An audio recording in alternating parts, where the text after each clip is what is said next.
ngekhathi lezi ezinzima. Oh, yandu yaze yanzima indaba. Praise the Lord.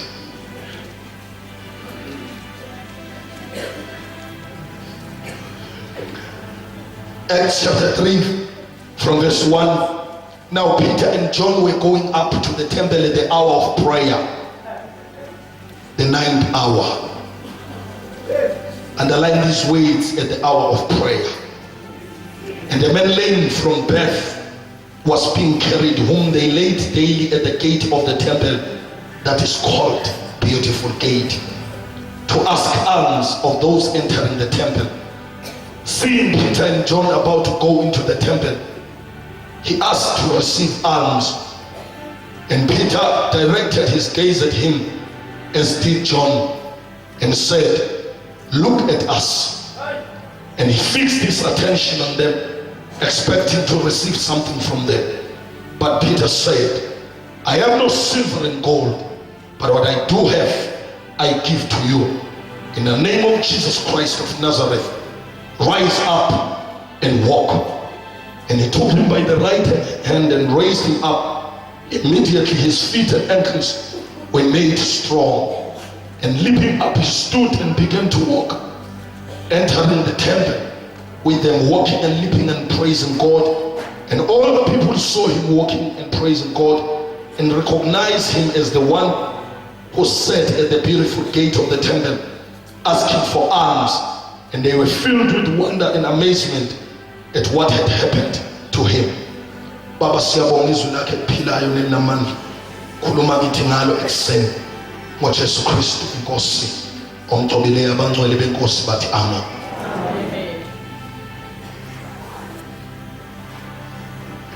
Bazalwane, umbhali wencwadi yezenzo Luke, the author of the Gospel of Luke, uma ebhala eqala incwadi yezenzo, ebhalela this guy abathi uTheophilus.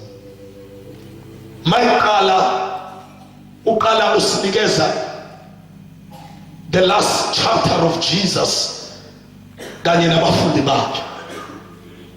And ku chapter 1 wencwadi yezenzo we find ivesi eli key verse of the whole book of Acts.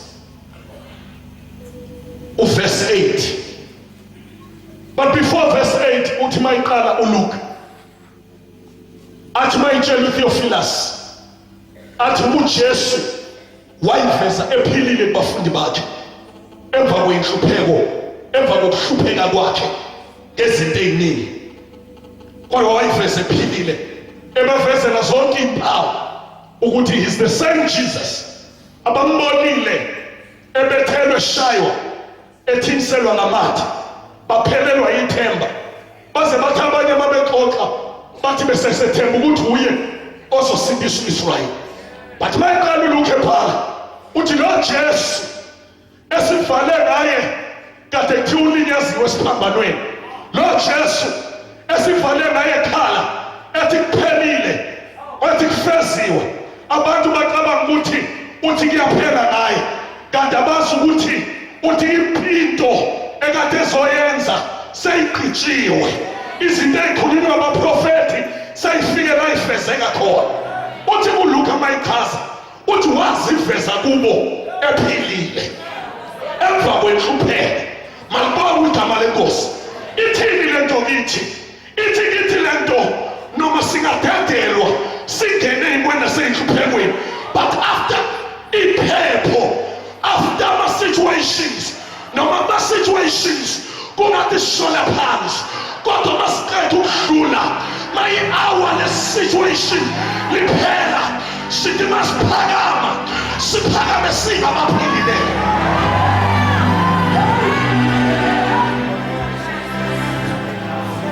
That's the little Bible.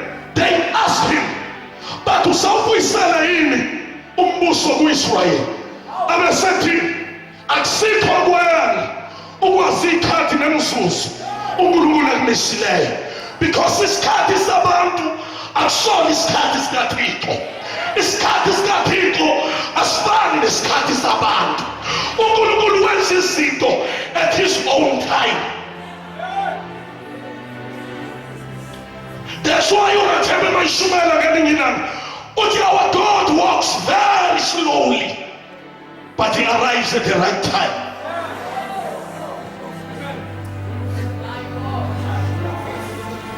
Then after saying those words to Luke, I said, I come to Jesus wathi akusikho kwenu kwasikhathi nemzuzu bese to verse 8 kodwa nina izokwamukeliswa amandla uma ngibone sefikile phezu kwenu nizoba ofakazi bami malibonga igama lenkosi. Lamandla ezokela uJesu uyayisho izini yamandla akusikho ukuthi nakhe ama-empire waqambe ngamagameni akusikho ukuthi lamandla nakhe izakhiwo niqambe ngantodwa lamandla ukuthi nifakaze niqale eJerusalema nidlulela eJudiya bese niye eSamariya kuze kube sekupheleni komhlaba.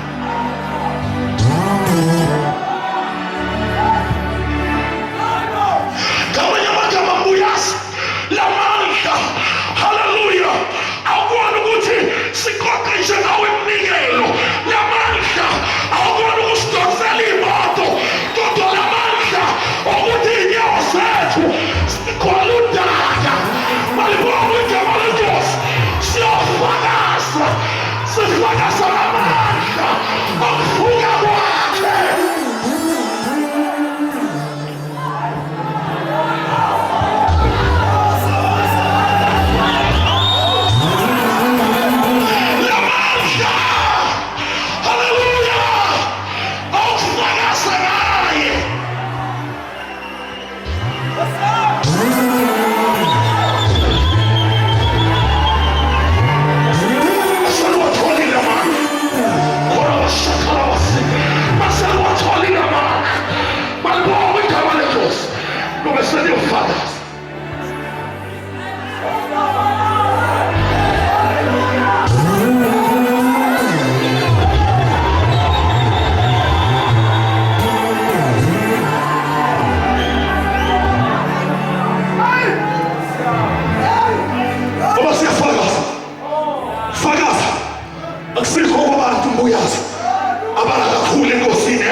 Ukufakaza akusikho kwabantu abalapha phansi namadoda anamandla mase siwatholile amandla asiphume siyofakaza sifakazane ukuthi yena lowo awafayo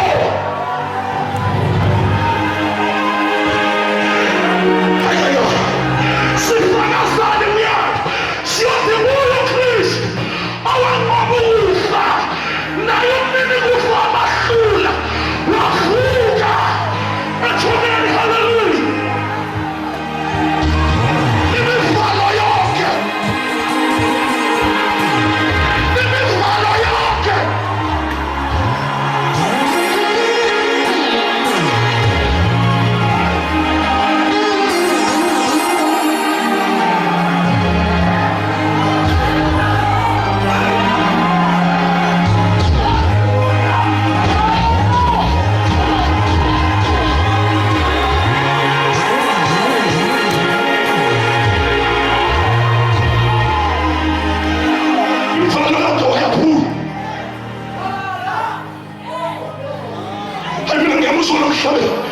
utovuka ethuneni abesethi haleluya. Ubufakazi bakhe lobo akalibonga igama lenkosi asiphumi siyofakaza mntana Khumalo kanti siyotshela abantu ngey'moto esihamba ngazo injumelo sigcwele ubufakazi babantu besitshela ngama-achievement abo.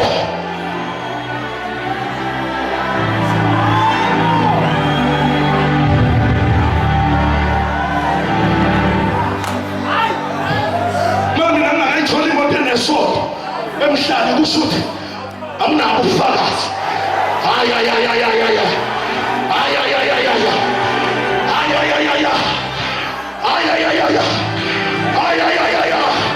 Kodwa ubufakazi esinabo malibonga igama lenkosi noma ngabe siya Europe, noma ngabe siya Egypt, noma ngabe siya Asia, noma ngabe siya America, siyothi kuye uKristu owanqoba nayimini kufawa bahlula wavuka athuneni. Haleluya. Imivalo yonke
sifakaze ngaye ehleli nakusonele, siphinde sifakaze ngaye ebuya.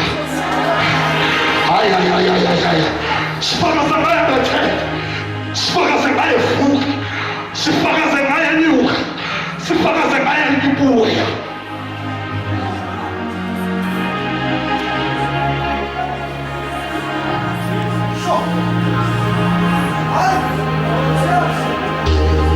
Eqinisweni incorrect nama-Bible scholars alithi amandla mayisefikile niyoshobala, kodwa inhloso nqangi yalamandla ukufakaza.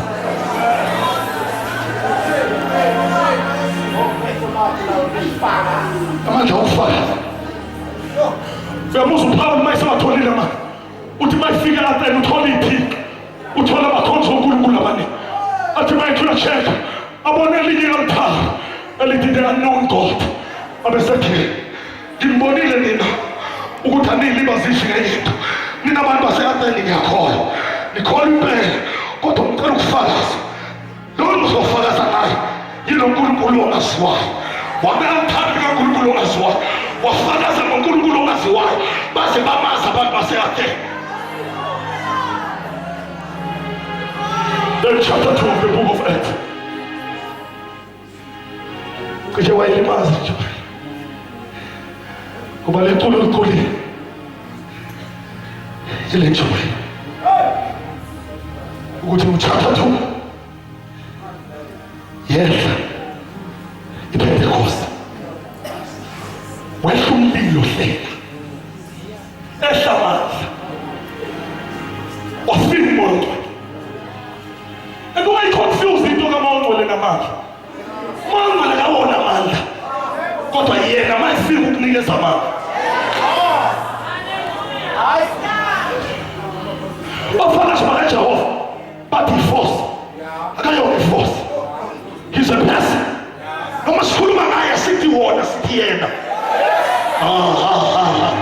Asithi wona sithi yena. Even our pronouns esiwasebenzisa, we don't say it, we say he. uJesu mayikhuluma ngaye uthi he is of the same kind. He says, my Father will send you another. Let me come in another. It's one of the same kind.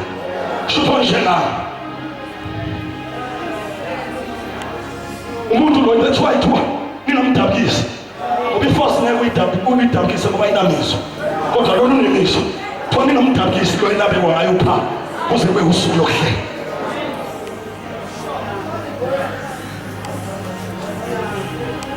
Mfundisi ya. Umyalezo uNkulunkulu akuphathise wona. It's not about sokuxolela wena obulindele ukuthi ngishumayele ama-principles homiletics. Umyalezo uNkulunkulu angiphathise wona. It's not about the story we read. Kodwa ungesikhathi istory esenzeke ngaso. Because the time okwenzeke ngayo lento is very important. Ngithina njengebandla namhla. Babonga kakhulu. Hallelujah. Why? Because of chapter 2. Or the Bible, let's watch chapter 2. The demand of a shall down. Chapter 1, what is me? I know what is Salah. I'm seeing this in the Baptist one. Salah, I'm seeing this in the Baptist. I'm not having a person. Now to the bed and enter your Salah, I'm seeing. What's your social war? What's your national war? What's the point of that code? Lambert and record. Language and record. How in your Salah? It's in the Baptist way.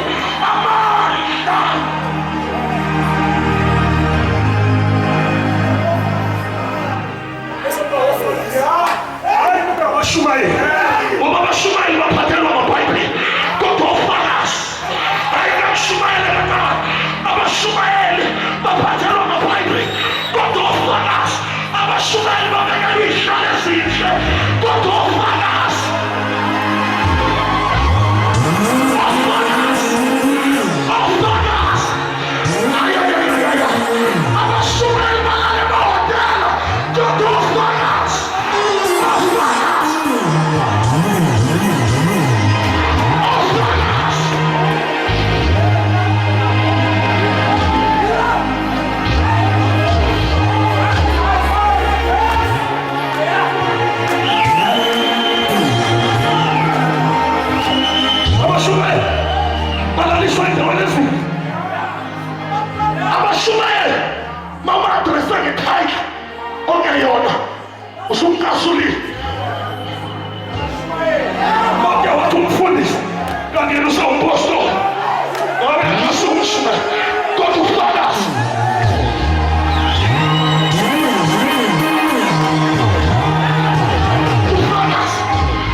Ufalas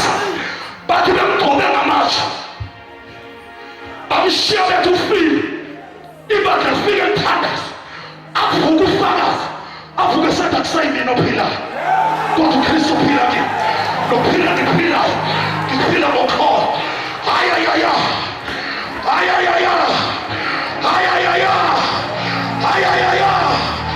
Ayayaya. Ayayaya. Ufakazi uthi le ngqondo sinayo ayishengisebumbi ukuze ukhuluma abantu ungabe uphela kithi kodwa ube uphela kuye siwiswa phansi kodwa sidikibala siyakakela kodwa sinikekile sigcwele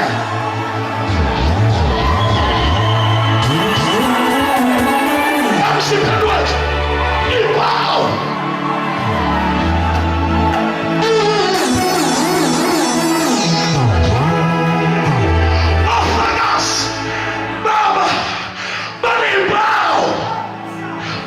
emzimbeni wabo hayimpawu zamasonto ufakazi akanaluphawu lesonto kodwa ufakazi unempawu ikaKristu.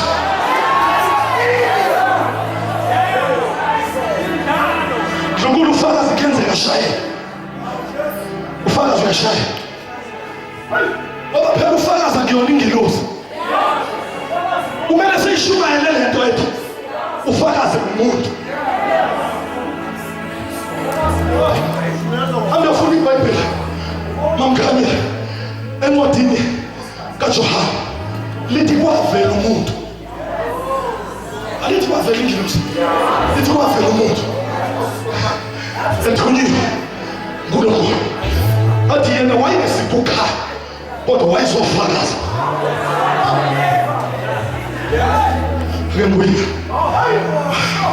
Embuyisa lo muntu wayenesiko khaya kodwa wayezofakaza ngoba manje yakhala buyazi ayaya uyakhala nawusuzenza ukhaya uyakhala nawusudesign ama-t-shirt anekhanda lakho usikhombe kuwo uyakhala buyazi nasekuwala about you yena wayenesiko khaya wayezofakaza.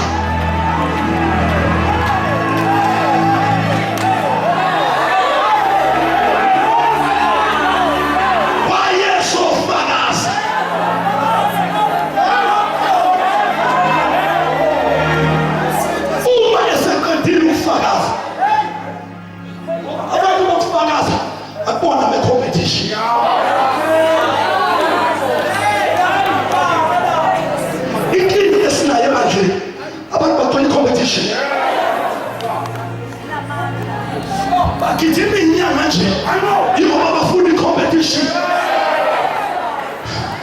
bamotivatwa ilento okufuna ukushumayela kanti thina siwanikeza ngamandla ukushumayela ukufakaza.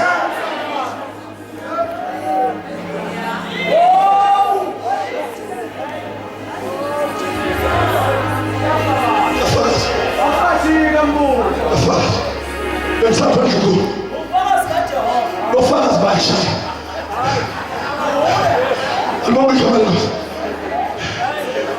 nofakazi bayishaya kodwa ufakazi bayishaya umuzwa wethu makhandimosa mawufakazi eshaya makhandimosi mawufakazi eshaya makhandimosi umuzwa wethu kodwa weza kuyakhohlwa ayifoketshi kuyakhohlwa onasabu kiselulala konaphani kijonai wamgomeni wabisho lwaphesha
Jesu. Ngesakhela ufakazi bakaJesu. Ngesakhela ufakazi bakaJesu. La emasontweni uthola abantu abanikela ngemali enkulu bephuma emkipitweni.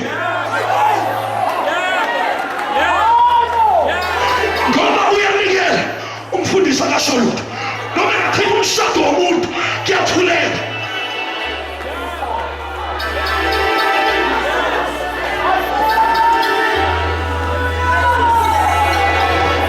Ngesakhela ufakazi. Ngoba ufakazi noma befikwa isikhathi semlilo. Jana emlilweni. Bathi bephakathi emlilweni. Bathi bephakathi emlilweni. Babambe into. Hallelujah. Eyasho Johana. Muzwa kamnyama. uJohana uthi nangisesiqhingini othiwa iPatmos. Abesethi ngenxa hayi ngenxa yokubhala incwadi. Hayi. Bhala incwadi akukhabalwa la. Ngenxa yokufakaza uJesu. Ngoba abantu abafakaza bayifakwa fundisa umuntu esiqhingini. Lapho kudediswa bonke abantu. Ngoba ufakazi nesikhathi lakudinga bonke abantu badediswe kuwo. Ngoba kufuneka ubufakazi bakhe budilute awubakho presence yabantu. Come on, ngithini uNkulunkulu wami. Khalela abantu ufakazi kaJesu. Ufuna abantu abazokwenza. Ngoba ufakazi noma yedwa uthi cha angiyedwa.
Sinabantu abafuni ukukhuphuka.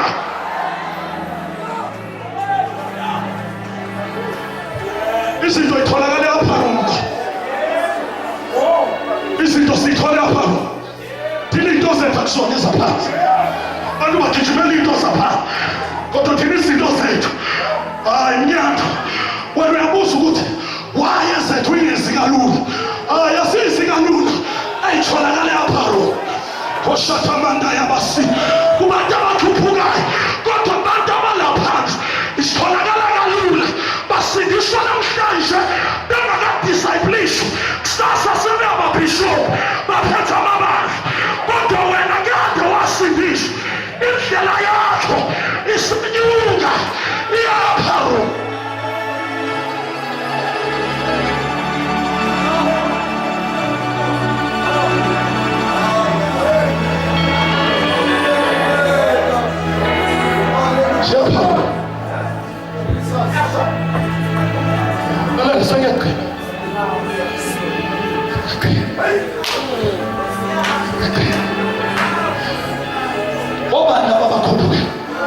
Verse 3 so Paul, Peter and John went up to the temple at the hour of prayer. Just call me the hour of prayer. The hour of prayer. The hour of prayer. And the temple is in Tabaji. That's my song. But the 2 hour of prayer. But my mama didn't allow them to see hour of prayer. Who sometimes substitute and train.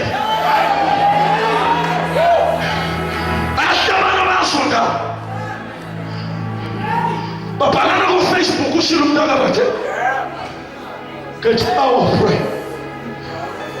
But listen, the Baba to Baba Yoga for this man. Get hold of the Tana Zoba. Repeat, not sure. Repeat, not sure. Nababantu uJesu athema yethi ake lilinde nami ihora kubeli bavele bashisa utho awuzicabanga ukuthi abantu uNkulunkulu abakhethile ukhethe bona nabathi behluleka ngezwe uNkulunkulu akafuni makuhluleka wena akafuni ongcono kunawe uyayizwa lento ngisho namanye yazithatha mawukuthi makuhluleka wena uNkulunkulu akafuni o better than you ufuna wena ufuna wena yinacho phela uPaul athi akuthokuthatha athi namanga yinacho Paul athi ngani wifa anyoni anyameni yingilosi kaSathane nancenga inkosi kathathu ngithi susiwe nomniphi assignment ngoba ukwazi ukuqhubeka ne-assignment ukhonifu wathi uNkulunkulu angizukuphupha ne-assignment futhi never ngeke ngilikhiphe because my grace is sufficient for you. Amandla amabonakaliswe phakathana ngizokufuna ngoba nxa ngingasusiva kodwa ngiwususe nomusa mama susiva kodwa ngisuse ne-grace but as long as ngisekhoniva ne-grace izoba khona.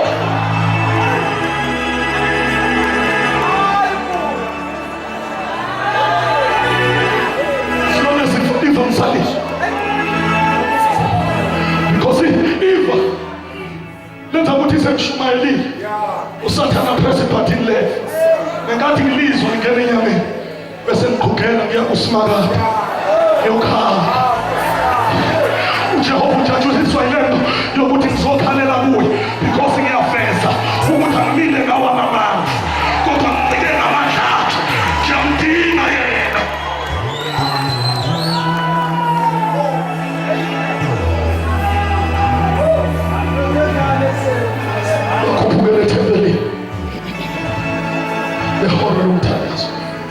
Obamandla isefikile kubo kade behluleka la uzathi uJesu kwenye gospel athi umoya uyavuma kodwa inyama ithatha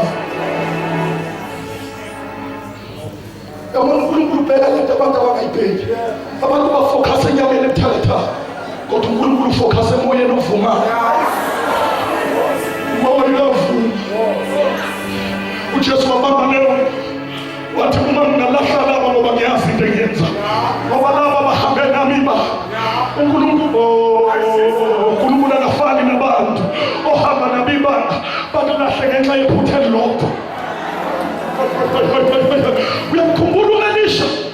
ayikho indoda enilimaza njengo-Elisha ehambe noGehazi iminyaka ngenxa yephutha elilodwa lokuyothatha umnikelo kaNamani. U-Elisha waqalekisa uGehazi, wafa engenayo i-successor kwi-prophetic ministry yakhe. Esilahla abantu ngamaphutha awodwa esisele iminyaka ngokwethembeka. Manje uJesu ubuka leyo nto uthi lamadoda ahambe nami sebehambile abaningi basala bathi siyoya kusuka kwesiyephi amazwi ompilo phakathi kubo. uJesu wa-understanda nxa sebelele wathi umoya uyavuma. Wathi ngizosebenza nje ngale nto ethi umoya uyavuma. Uyizwe le nto ekufikelayo uma ubaminisa uvuka ekuseni ngesonto engathi mavele uhlale phansi uyeke yonke uvale ifele uthi usunqumile ukuthi ngiyayeka, uthi usunqumile ukuthi ngiyayeka. Umoya uvuma moya wakho. Angiwanithi ukuthi usuku oshumayela ngalo kunalo ngamandla amakhulu yilolo vele okungafuni ngalo kuyenkonzweni. Ufike konzweni uNkulunkulu asebenzise lento yokuthi umoya